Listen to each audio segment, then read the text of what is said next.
This podcast is a Radio Mike original production. Head to radiomike.com.au to find out more.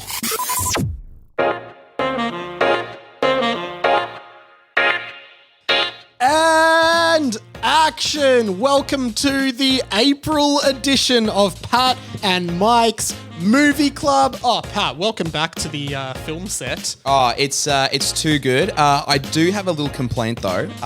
We don't usually start with complaints. Yeah, my trailer didn't have enough blue assorted M&Ms, so I'm gonna have to insist on another $2 million payout for my role. Oh, just because we didn't give you M&Ms in your trailer? Yeah, it was in the clause. Wow, the Santa Claus or the M&M clause? Both, actually. We're currently on production of the M&M Santa Claus starring Kid Rock. Hey, I gotta say, I've been really enjoying the movie clubs. Like, look at these movies I've always wanted to watch. We had Now You See Me. Now You See Me, we yeah. had Her, The Mummy, and this week, wow, I have a lot to say on this one. I know you do too. Boy, Mike, I need to be frank with you. I love this movie. Like, I cannot express enough how much I love this movie that we're going to talk about today. Yeah, and it is the 2001 film Freddy Got Fingered. Let's get into yours. it. Hop in.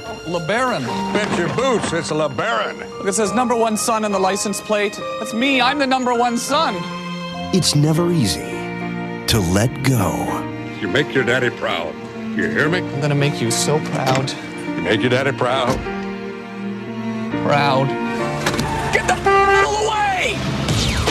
Are you really excited about starting to work at the sandwich factory tomorrow? Hello? Can you hear me? There's probably people at the factory that have been making cheese sandwiches their entire lives, and they're gonna look at me, and they're gonna call me a loser. Ooh, you can't hurt me! Not with my cheese helmet!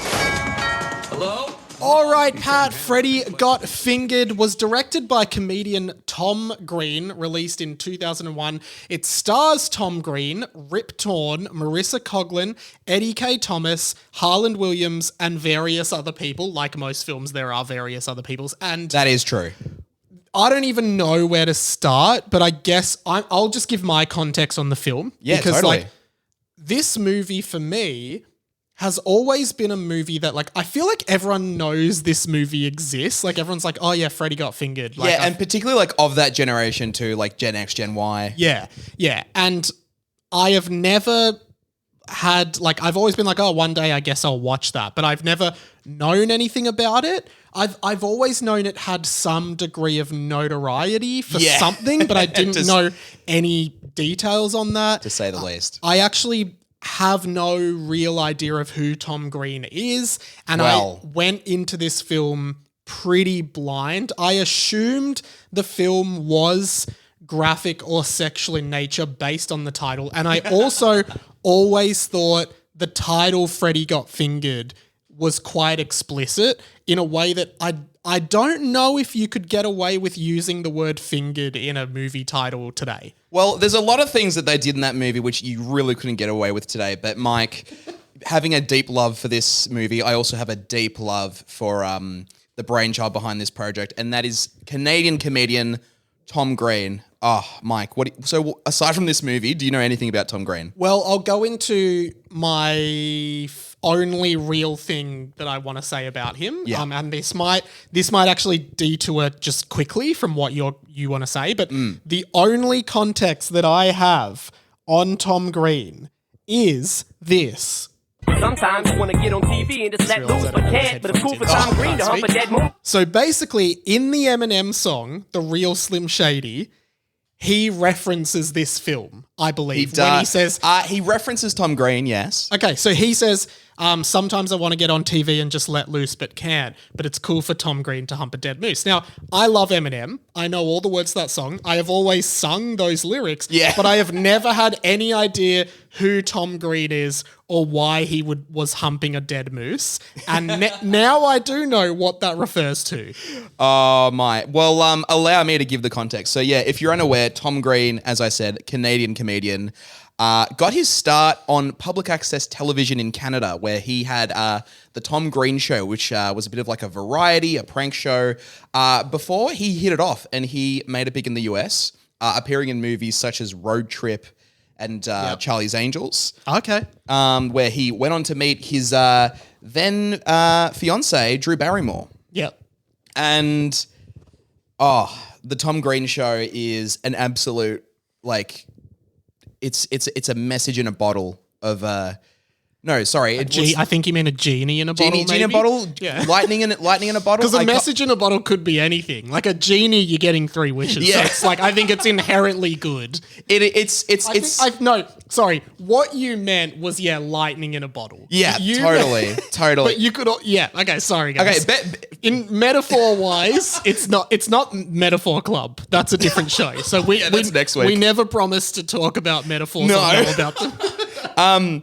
But yeah, no, this was an absolute slice of the time that was the late 90s, early 2000s. And the Tom Green Show, so Tom Green's humor has always been very weird and out there, and I guess Crude. very crude. And he wasn't well appreciated at the time. And I think I have the very firm belief that if he was around today in his peak, he would be seen at the same level as someone like Sam Campbell, someone like Eric Andre, Absurdist kind of black comedy. 100%. For example, one of my favorite bits from the Tom Green Show on its MTV run was there's 3 in particular. The first one, it was just a quick sketch, a prank rather, called Undercutter's Pizza, where he's going up to some house that has a pizza delivery, and he's got a blank pizza with him and a toolbox with all these ingredients, and he says, "Hey, we're Undercutter's Pizza. We're undercutting the competition." So it's okay, what pizza you got? You got meat lovers, great. All right, I'll put sauce on. I'll put the meat on. There you go. And how much are you charging? Great, I'll charge you half the price. That's so good. funny. And then he did 2 other specials as well. He did the Monica Lewinsky special, where he actually got on Monica Lewinsky, to which I'm pretty sure most of the audience will know, but if you don't know, had a bit of a scandal in the Clinton era. Well, was she the one who he did not have sexual relations with? He did not have sexual relations So with can I that take woman. you back to do you know in the mid 2000s there was a program called LimeWire? Are you familiar with LimeWire? Yes. It was where you used to download songs and it was piracy before the Pirate Bay and torrenting. Classic. I'm pretty sure my mum got a virus using that program. Yeah, you'd download lo-fi MP3s and shit for in 10 minutes it'd take you to download Boulevard of Broken Dreams, right? And sometimes you would download something and it wouldn't be Boulevard of Broken Dreams. It would just be Bill Clinton going, "My fellow Americans, I would once again like to remind you that I did not have sexual relations with that woman." And it was that's how all millennials were exposed to the Bill Clinton sex scandal. Man, how's that? Imagine finding out through LimeWire. I wish that's the one thing I missed out on.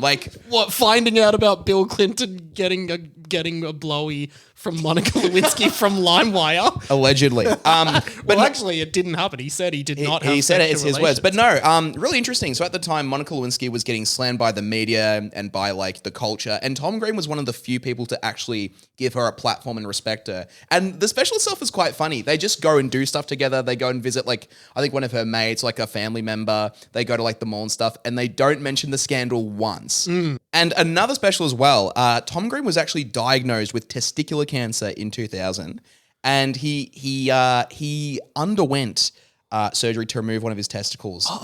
And brilliantly, he filmed the whole thing, his whole graphic surgery, and released it as a special on MTV. Because it sounds like he's got Jackass kind of vibes. Oh, totally. He influenced people like Jackass, Eric Andre. He was one of the most prolific absurdist comedians of the time. I gotta say though, so you could see his testicle being taken out of his body. Yeah, it's actually in the movie. In what? It's in Freddy Got Fingered. Is it really? Yeah. I didn't see that. Well, we'll get into that bit later. Well, I gotta say, this absurdist style of comedy, because the movie itself. Oh no, the one thing I actually wanted to say was I was confused, right? Because when I saw him in the movie, he puts on the carcass of a dead moose, right? And I was like, oh, so this is what Eminem was talking about. in his song. But I then noticed that Eminem song came out in the year 2000. This movie came out in 2001. Yes. So then I was like, what? And then that song, The Real Slim Shady, is the credits song for this movie. It is. So a little background on that. Yeah. So before this movie came out, Tom Green he actually started out, he did rap and other comedy music starting out in his career. And around the time of the Tom Green Show, he released a song called The Bum Bum Song (brackets Lonely Swedish). Okay. And in the music video, he wears a superhero costume very similar to what Eminem was wearing in the music video for Real Slim Shady, which that was he was parodying.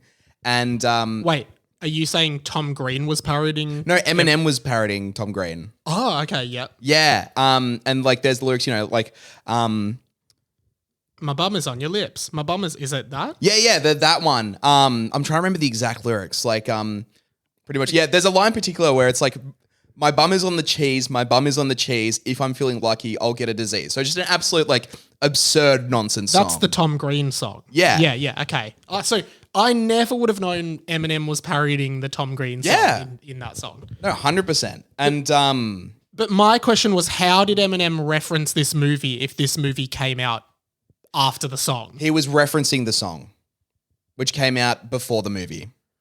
He was referencing Tom Green's song? Yes. In that, does he hump a moose? I don't know if he humps a moose. I think he's just kind of commenting on his just absurdist humor. Yeah, no, but do you get what I'm saying? No, I get what you're saying. In the movie Freddy Got Fingered, he humps the dead moose.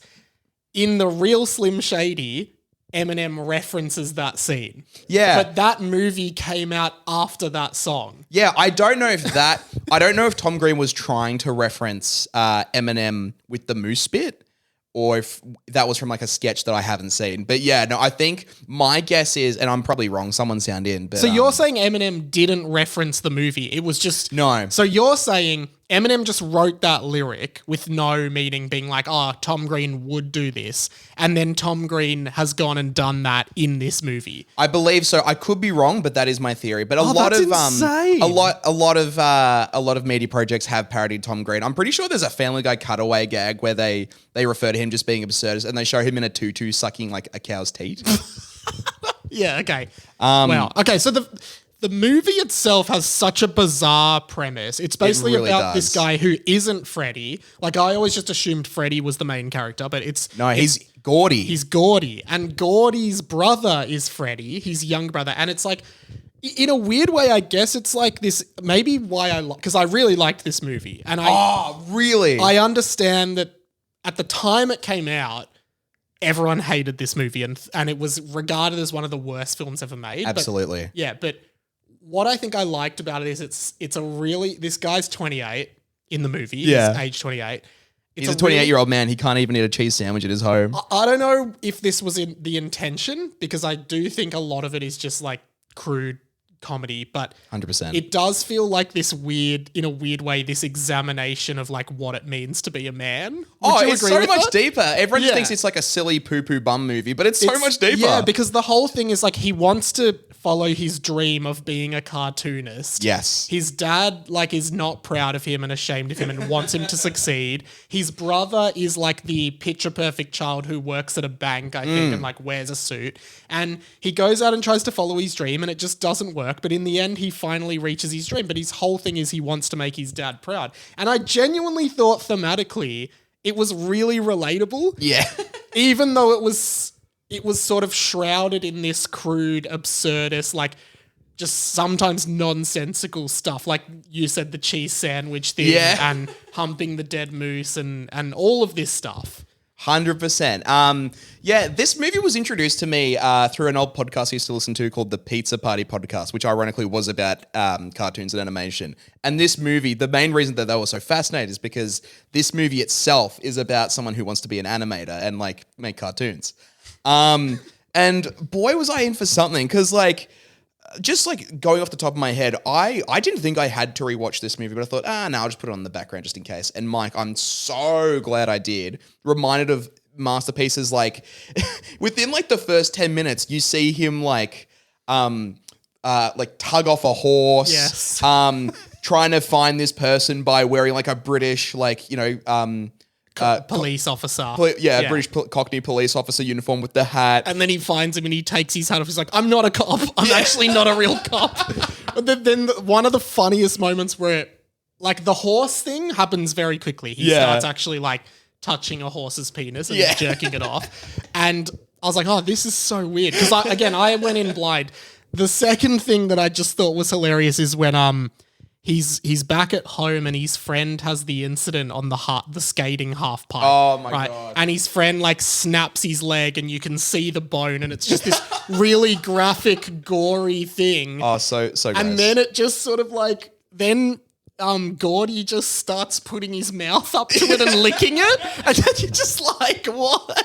And it's just chaotic. Oh, pure chaos. And just Rip Torn as well, playing his dad. Yes. Just being, like you're saying, very disapproving, like yelling out, shut up. Yeah. And I guess his dad is like abusive, but you kind of don't care because he's right. Because like Gordy is such a dropkick who just is, I mean, I'm not sure if this was intended because of when this came out, but like you could read this film now and maybe make an argument that Gordy, the character, might be like on the autism spectrum or might have ADHD or something like that, which honestly, I think in the time it was made, it was just like, no, it's just funny for him to be like this. Oh, totally. But I think you could read it like that. But I think it's problematic. Do you kind of get what I'm saying? No, well, obviously there's slurs in the movie that like Yes. we'd never say today. There's a lot of slurs. To say the least.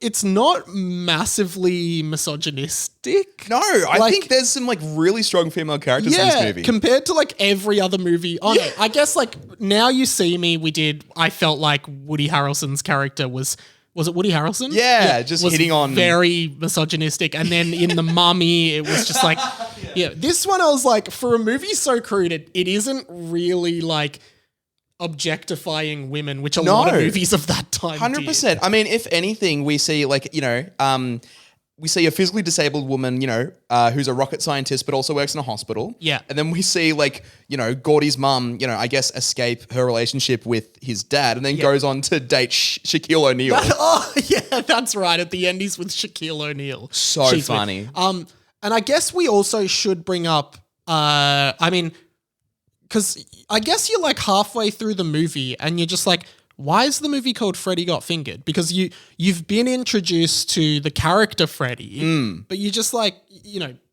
I guess like at that point, there's no reason for the movie to be called that until they're in a family counseling session. Yes. And Gordy just comes up with and makes up and falsely accuses his dad of like, and this is a sensitive topic, but in the movie it's played for comedy. Yeah. So let's just be sensitive, but like he accuses his dad of molesting his younger brother. Yes. Which like isn't funny, but in the context of the movie, it's pretty funny. Like, do you know what I mean? No, 100%. Of course, like, and also I guess in a post-Me Too era, you probably wouldn't be making a comedy where you're alleging that your father, like, sexually abused his son. Yeah. But yeah, 100%. Within the context of the movie, like that, I love that scene. I think it's like, it's the Michael Scott kind of factor where like, Yes. it's funny because you simply cannot believe that it's happening. Like, you're just like, no, he didn't just say this. 100%. And it just comes out of nowhere as well. It does. And not only that, but like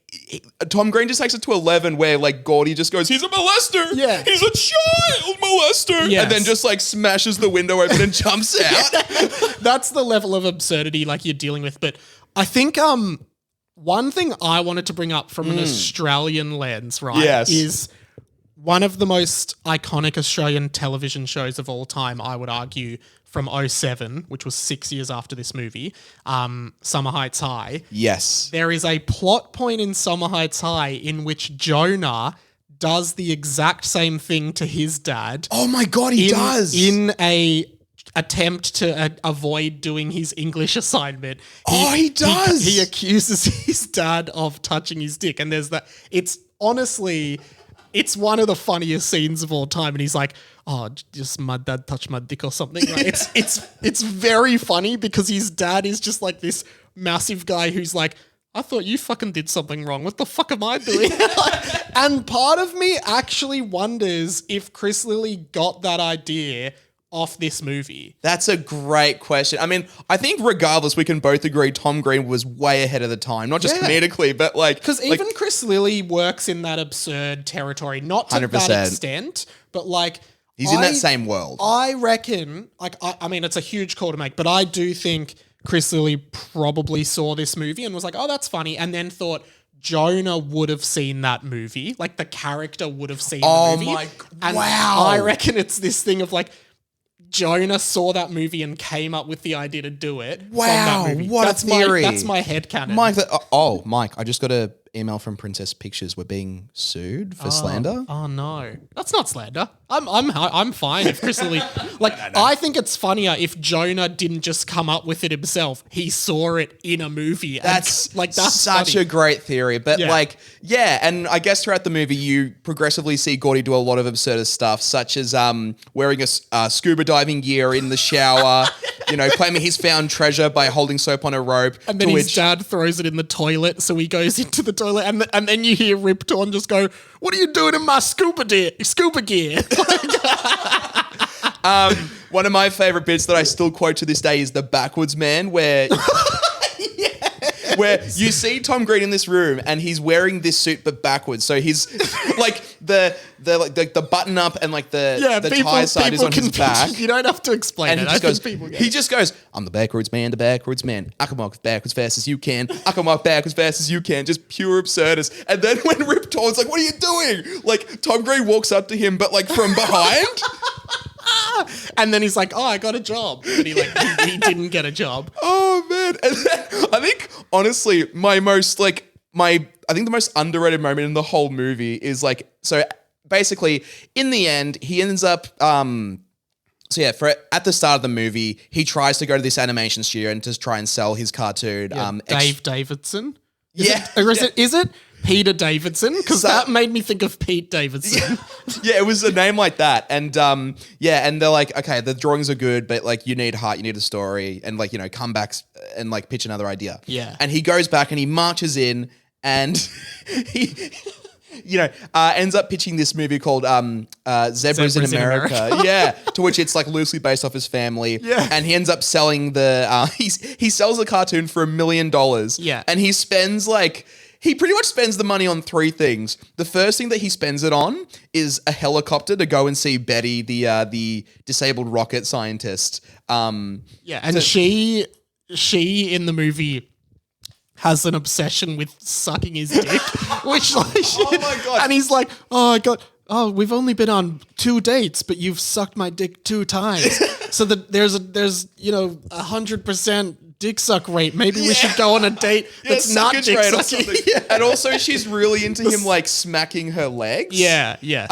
Sorry to interrupt, but that's a plot point we should examine. We haven't. That's the thing. There's so much that's happened in this movie. We haven't explored it. But so the first thing he spends it on is a helicopter, and then the helicopter goes up to like her window, and he's like, Betty, and he's in the helicopter with like what's it called? The speaker thing, the megaphone. Yeah. And he's like floating in the helicopter, and he starts like flapping his wings, going like, which is so funny.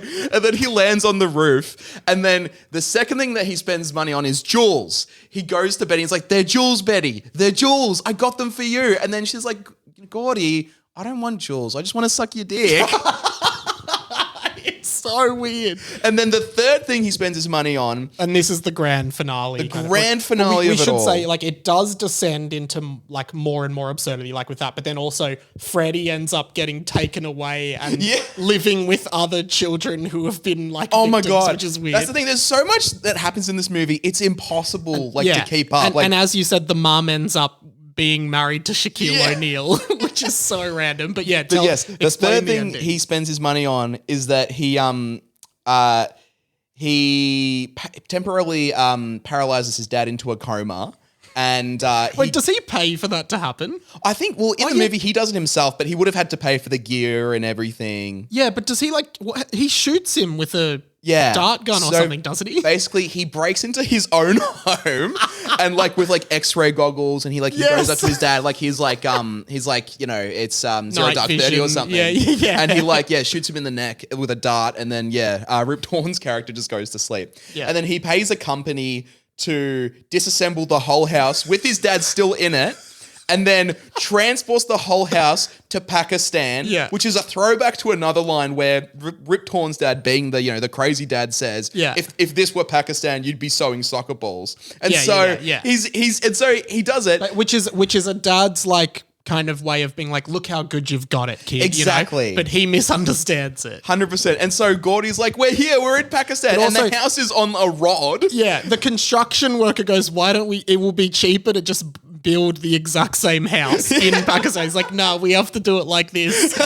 With the $1 million he got, I don't think he understands that he was given the $1 million to fund the cartoon he wants to make. I think he just thinks he got $1 million.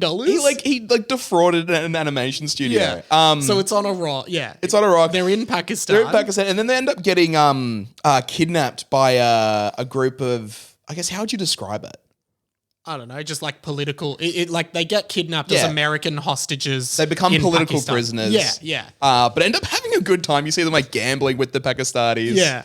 And then eventually being brought back home. And, you see, Gordy's hair's growing out. He's got a beard. Kind of looks like modern day Tom Green, if you've seen what he looks like. Kind of looks like Keanu Reeves. Yeah, a little bit. Yeah. And, oh my God, like I said, there's so much that happens in this movie. We can't pinpoint everything. So then they're on the news as like they've released the political, which is like, how did the movie end up here? Everyone's watching on TV. That's when you see the mum with Shaquille O'Neal. 100%. That's when you see the brother living with all the other children, but the brother's like 25. He's not a child. It's insane. And then, does it just sort of end? Then it ends. It kind of ends. There's two things we need to, I think we should bring up the very least. The first one is there's the running gag where Gordy and his family have neighbors where it's a dad and a son. Yes. And the son always ends up getting like accidentally hurt. Yes. So for example, like he has a baseball thrown at him and he loses a tooth. Yeah. They're in a restaurant, it's his birthday, and like it's like, yeah, it's my birthday, you can have a piece of cake, son. And then Gordy in that same restaurant like turns out to have dinner with his dad after he told him, oh, I got an office computer job. And it's like, oh, you're here just piss fighting around, you're a liar. Then they end up having a fight in the restaurant to which someone throws something and the kid gets hit with that. So it's a great running joke. And then the other thing I think we have to talk about is I think the most iconic thing to come out of the movie, and that is, Daddy, would you like some sausage? Oh, is that the most iconic thing? Yeah, it's like I don't the even most- remember that. Really? Okay. So basically, Gordy constructs a pulley system through the roof where he has like a little keyboard. Yeah, and he's playing the like keyboard. a puppeteer kind of thing. And like all these strings are attached to sausages on the wall. And so as he's like pressing down on the keyboard, like the sausages are going up in the air and down and up and down. And he starts doing this like, Daddy, would you like some sausage song? And starts really talking, creepy. talking through the thing like, he's a real character. He's a real character. Just saying like absurdist stuff. But yeah, like I said, those are like the two things I feel like I had to highlight. But there's just so much absurdist. This movie is like a burger with the lot, but the ingredients are just what the fuck. Yeah, and like it's become a cult classic. Like 100%. Again, at the time it was considered one of the worst films ever made. But it's like in its age, I think people have revisited and been like, oh, actually, like there's something more to this. And I agree. 100%. Because I see like even elements of like Auntie Donna and like Yes. I wonder if they've seen this movie. But then one thing I wanted to bring up quickly Yeah. is I thought some of the music in this movie was really good. Oh, wasn't it amazing? There's it was a like lot of on par with punk. like a Tony Hawk. Yeah, there's a game. lot of punk. There's a lot of like the opening song is by the Sex Pistols. Yeah. And, I can't remember what it's called. I think it's called Problem or something like that. Yeah. And it's Gordy running through. What's he doing? So he's skateboarding through a mall. Skateboarding and through the security's trying to shopping chase center. him. Yeah. And like that song, it's called Problems by the Sex Pistols. And of course, Yeah. like the Sex Pistols are their whole thing. And this is like interesting to talk about because like the decisions you make in movies about what songs are going to play, like there's always generally thoughts and meaning behind that. The Sex Pistols are an anti-authoritarian, like, two of their biggest songs are God Save the Queen and Anarchy in the UK, right? They are punk. They like are all about anti-mainstream, anti-establishment, which I feel like starting the movie with that song and having him skateboarding through the mall, like that is such a fantastic description of who he is as a character. 100%. And also the making of the movie itself. Yeah, and then exactly the movie existing, because you would think that like people watching this movie who are like really like mature snobby movie critics would be like, oh, this movie has so many problems. And then maybe there's an irony in the fact that he's chosen the song Problems. Almost like he's I mean, we might be overthinking it, but maybe he's like premeditating what people are going to say about the movie. And there's 100%. The other thing is of course, there's I Fought the Law is in it, but then also there is a Green Day song in the movie. Yeah. Did you know? Yeah. It's Blood, Sex and Booze, which is from their album Warning, which is one of my favorite Green Day albums. But Yeah. and then of course Real Slim Shady is the credits song. Of course, perfect choice. Well, like you said, this was absolutely bombed by critics and at the box office. The movie had a $14.3 million budget, and the movie itself only made about $14 million.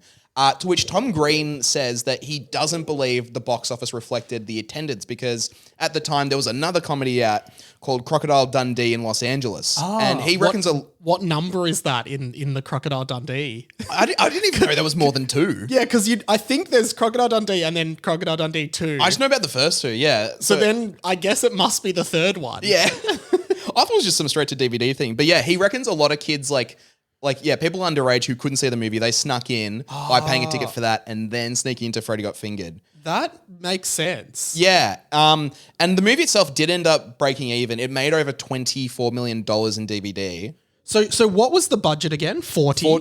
14.3 million. And it grossed 40. 14. The budget was 14? For 14.3 million, box office was 14 million. Oh, so it lost money. It bombed. 100%. Right. Sorry. I thought you said 40 million. So I was like, that's not terrible. Like you wouldn't be unhappy with 25 million. Oh, sorry. It was the other way around. $14 million budget, 14.3 million box office. I think that actually makes, so it did make $300,000. Yeah. Which isn't great. But no. And take into account budgeting. Advertising. There probably is merit in that theory, because at the end of the day, movies like this, if you're a teenager, of course you want to see this movie. Like 100%. this is like, I've even done that. Yeah. So you would, but you literally couldn't get in because it's probably R-rated. So yeah, I reckon a lot of people would do that. 100%. Famous film critic Roger Ebert famously gave it a rare 0-star review, calling it one of his most hated films of all time. Roger Ebert's a wanker. Every time I see... Rest in peace. Is he dead? Yeah, he died like 10 years was ago. Was a wanker. Every time I see a Wikipedia thing where it's like Roger Ebert said this, I'm like, you're a wanker. What do you like, mate? Like, is there anything you enjoy? Anyway, well, he was an alcoholic, so probably alcohol. Yeah. So maybe, yeah. Anyway, he said, this movie doesn't scrape the bottom of the barrel. This movie isn't even the bottom of the barrel. This movie isn't below the bottom of a barrel. This movie doesn't deserve to be mentioned in the same sentence with barrels. Yeah. To which there was definitely a lot of like over-hate and, criticism at the time. But the movie's obviously gone on to be a bit of a cult classic. Actually, very recently in 2024, the Criterion Channel, the company responsible for the Criterion Collection, which is like they put out DVDs and Blu-ray releases of mostly like avant-garde, or like cult classic movies.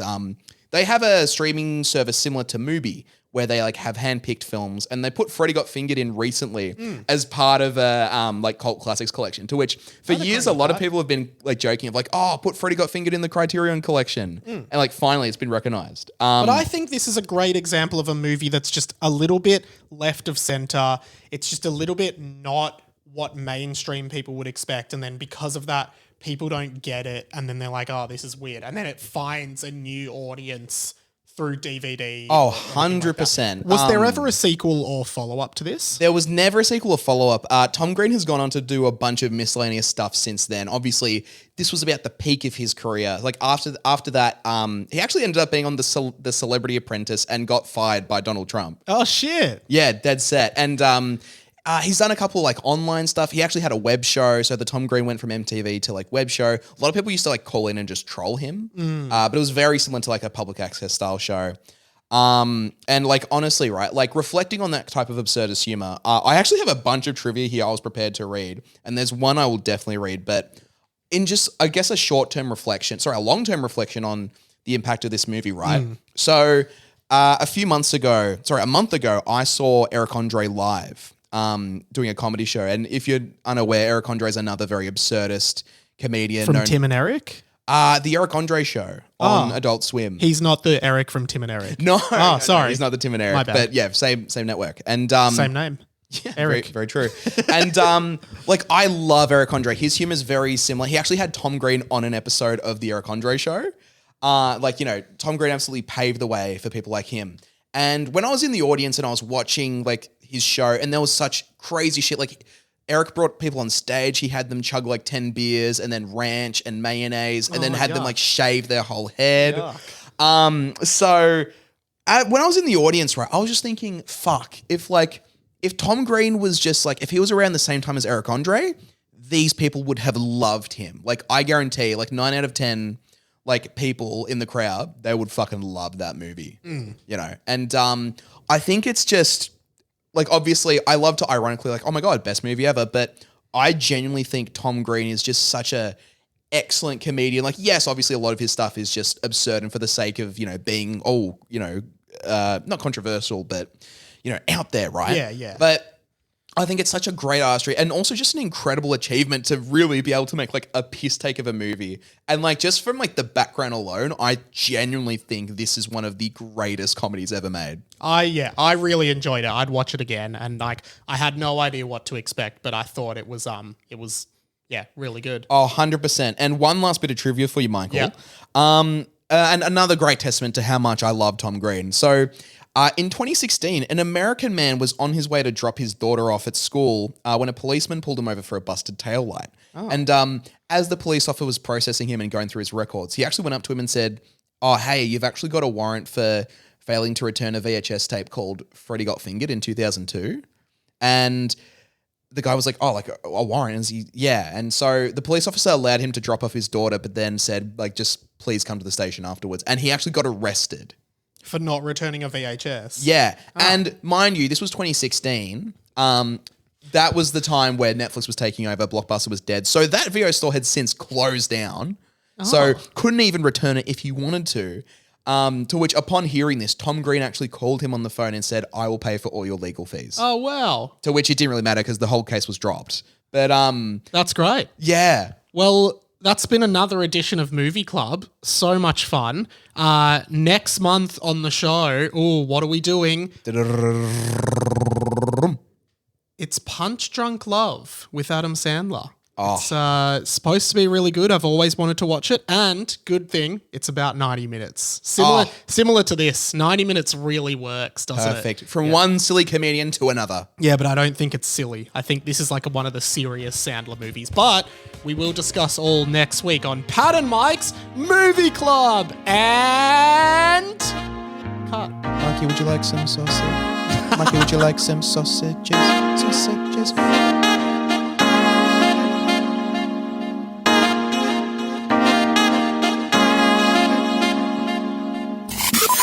This podcast was a Radio Mike original production. Head to radiomike.com.au to check out all our other content, stay up to date at radio.mike on Instagram, and get in touch, radiomikepod@gmail.com.